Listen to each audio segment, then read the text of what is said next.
और बरतानिया का पाकिस्तान में मिलिट्री कोर्ट से 25 शहरियों को सजा सुनाने पर इजहार तशवीश। अमरीकी होम डिपार्टमेंट की तरफ से जारी बयान में कहा गया है 9 मई को होने वाले मुजाहिरों में मुलविस होने वाले अफराद को एक फौजी ट्रिब्यूनल ने सजा सुनाई। फौजी अदालतों में अदालती आज़ादी, शफाफियत और मुनासिब अमल की जमानतों का फुकदान है। अमरीका पाकिस्तानी हुकाम से मुल्की आइन के मुताबिक मुनसिफाना ट्रायल और मुनासिब अमल के हक का एहतराम करने का मुतालबा करता रहता है। बरतानवी दफ्तर खारजा का कहना है बरतानिया कानूनी कार्रवाइयों पर पाकिस्तान की खुद मुख्तारी का एहतराम करता है। फौजी अदालतों की कार्रवाई से शहरियों की मुनसिफाना ट्रायल के हक को नुकसान पहुंचता है। हुकूमत पाकिस्तान शहरी और सियासी हकूक के बैनुल अक़वामी मुआहदे के तहत जिम्मेदारियों को निभाए।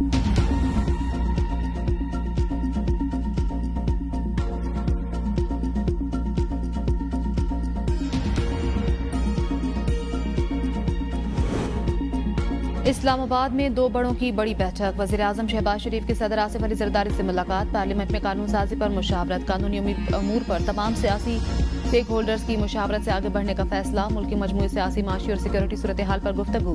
पीटीआई से मुज़ाकरात पर भी तबादला ख्याल। एलामिया के मुताबिक सदर मुमलिकत ने वज़ीर-ए-आज़म को मुल्क की तरक्की और इस्तेहकाम के लिए ताउन की यकीन दहानी करवाई। मुलाकात में नायब वज़ीर-ए-आज़म इसहाक डार और वज़ीर खारजा मोहसिन नकवी, गवर्नर खैबर पख्तूनख्वा फैसल करीम कुंडी, परवेज अशरफ और नवीद कमर भी मौजूद थे।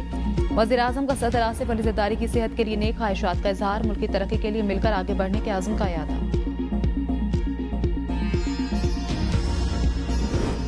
एहतजाज और धरनों के बाद अपोजिशन और हुकूमत मुज़ाकरात की मेज पर आ गए। मुज़ाकराती कमेटियों के इजलास का पहला दौर, बातचीत जारी रखने पर इत्तेफाक। अगला दौर 2 जनवरी को होगा। स्पीकर सरदार अयाज सादिक की ज़ेर सदारत मुज़ाकराती कमेटी का पहला इन कैमरा इजलास। आइंदा इजलास में अपोजिशन मुतालबात की फहरिस्त पेश करेगी। एलामिया जारी। इजलास में राजा परवेज अशरफ, इसहाक डार, राना सनाउल्ला, नवीद कमर, अलीम खान, सेनेटर इरफान सिद्दीकी और फारूक सत्तार की शिरकत। अपोजिशन की तरफ से असद कैसर, साहबजादा हामिद रजा और अलामा राजा नासिर अब्बास भी शरीक हुए। सलमान अकरम राजा और उमर अजूब अदालती पेशियों। अली अमीन गंडापुर काबीना मीटिंग और हामिद खान अदालती मसरूफियत के बायस मुज़ाकराती कमेटी में शामिल न हो सके। स्पीकर सरदार अयाज सादिक ने कहा, मेरा काम सहूलत फराहम करना है, बाकी दोनों फरीक अपना फैसला खुद करेंगे। हुकूमत और अपोजिशन के माबैन मुज़ाकरात का अमल नेक शगुन है। मुज़ाकरात का अमल जमहूरियत का हुस्न है।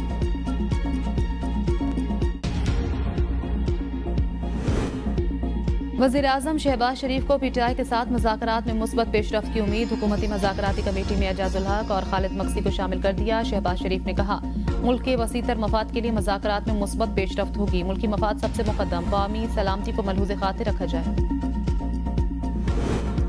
हुकूमत ने बानी पीटीआई से मुलाकात कराने का मुतालबा मंजूर कर लिया। अपोजिशन की मुज़ाकराती कमेटी के रुकन असद कैसर कहते हैं, हमने बानी पीटीआई की रिहाई और सीनियर जजेस पर मुश्तमिल कमीशन बनाने का मुतालबा किया है। ये इब्तिदाई मुलाकात थी। 2 जनवरी को चार्टर ऑफ डिमांड पेश करेंगे।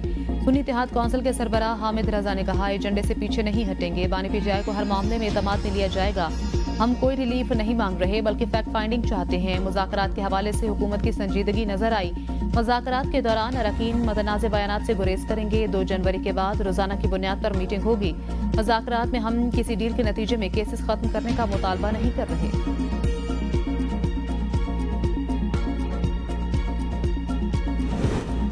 कोशिश है मुज़ाकरात कामयाब हों, मुल्क में सियासी इस्तेहकाम आए। इरफान सिद्दीकी कहते हैं, अपोजिशन के साथ खुले दिमाग और दिल अच्छी तवक्कुआत के साथ मुज़ाकरात कर रहे हैं। हमारे पेश नज़र पाकिस्तान, मुल्क की तरक्की और आवाम है। खालिद मकबूल सिद्दीकी ने कहा, मुज़ाकरात बहुत पहले हो जाने चाहिए थे। मुज़ाकरात और मुकालमे के अलावा जमहूरियत और सियासत में दूसरी कोई गुंजाइश नहीं। हुकूमत जैसी भी है, मुज़ाकरात उनसे ही करने हैं, देखिए क्या होता है। हमारा मुतालबा है पीटीआई के तमाम वज़ीरान को रिहा। 9 मई पर जुडिशल कमीशन बनाया जाए। उस वक्त तक इस्तेहकाम नहीं आएगा जब तक मुल्क में इंसाफ नहीं होगा। पेशावर में मीडिया से गुफ्तगू करते हुए अपोजिशन लीडर उमर अजूब ने कहा, अली अमीन गंडापुर मामलात अच्छे तरीके से संभाल रहे हैं। हटाने की बात बेबुनियाद है। पार्टी में किसी किस्म की इख्तिलाफात नहीं। 5 दिसंबर को बानी पीटीआई से मुलाकात हुई थी। 5 दिसंबर को ही मुज़ाकराती कमेटी तश्कील दी गई थी। कमेटी तश्कील देने के बाद से अब तक बानी पीटीआई से मुलाकात नहीं हुई। पेशावर हाईकोर्ट ने उमर अजूब की 1 माह की राहदारी जमानत मंजूर कर ली। उमर अजूब को दर्ज मुकदमात में गिरफ्तार न करने का हुक्म।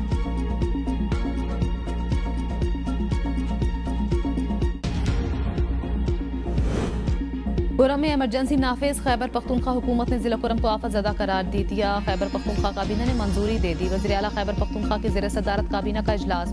अली अमीन गंडापुर ने कहा, कुरम का मसला दहशतगर्दी का नहीं, दो ग्रुपों के दरमियान तनाज़े का है। कुछ अनासिर फिरका वाराना मनाफरत के जरिए हालात खराब करने की कोशिश कर रहे हैं। दूसरे मसले को दूसरा रंग देने के लिए गलत बयानियां बनाया जा रहा है। इलाके में गैर कानूनी भारी हथियारों की भरमार है। इतने भारी हथियार रखने और मोर्चे बनाने का कोई जवाब नहीं। किसी भी मुसल्ह ग्रुप को गैर कानूनी हथियार रखने की इजाजत नहीं। तीरा और जानी खैल में ऑपरेशन का कोई फैसला नहीं हुआ।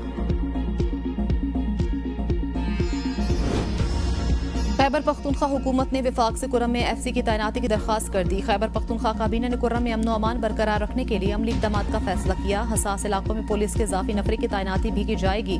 पारा चिनार में मरकजी शहरा और अफगान बॉर्डर समेत दीगर रास्तों की बंदिश। शहरी बुहरानी कैफियत से दो चार, दुकानें खाली, बाजार बंद, अशिया खुरनोश, गैस और रोजमर्रा इस्तेमाल की चीजें खत्म। रेस्टोरेंट और तंदूर बंद होने के बाद शहरी फाकाकशी पर मजबूर। रास्तों की बंदिश के खिलाफ शहरियों का एहतजाज।